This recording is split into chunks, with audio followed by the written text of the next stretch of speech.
time, it was the home of the Bateau Lavoie Artists Commune. And this former factory, and that was a factory at the time, it got How did this trip help you grow as a person? It showed me that there's so much more than just what we see on a daily basis. There's a lot more to the world than just the USA and what we see there.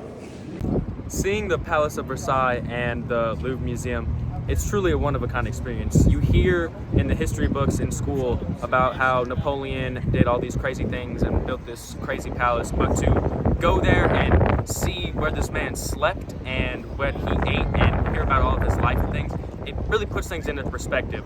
Whenever you are back at home, you see these things as kind of like, oh, that's cool that happened, but it seems somewhat of a fantasy. With here, you can feel it, you can touch it, and you can experience like how, and it impacts you differently than just hearing it in a book. That's my favorite. What is one memory that you will never forget?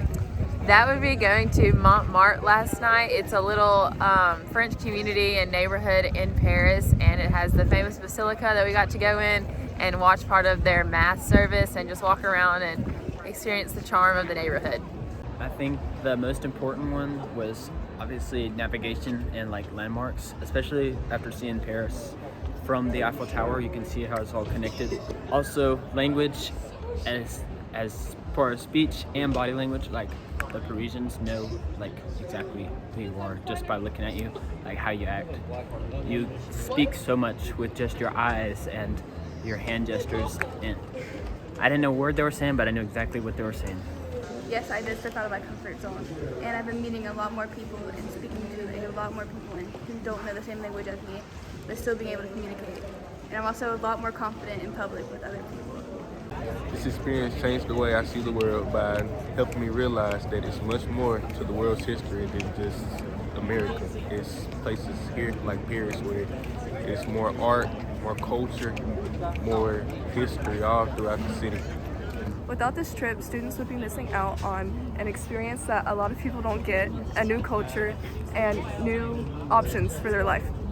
One word to describe your experience in Paris. Unforgettable. Sensational. Inspirational. Magnifique. Outstanding. Magique. Wonderful. Beautiful. Delicioso. Captivating. Extravagant. Incredible. Transformative. Transcendent. Delicious. Enlightening. My biggest takeaway from this trip is that with all the people that come on this trip, it's not just the culture we see, but all the people that come on this trip, they all interact with each other and we all form a friendship that you don't see at school. And these people who form friendships here don't always come together at school. And now we all have this bond with each other that doesn't usually happen. And this only can happen on a trip like this with the EH crew.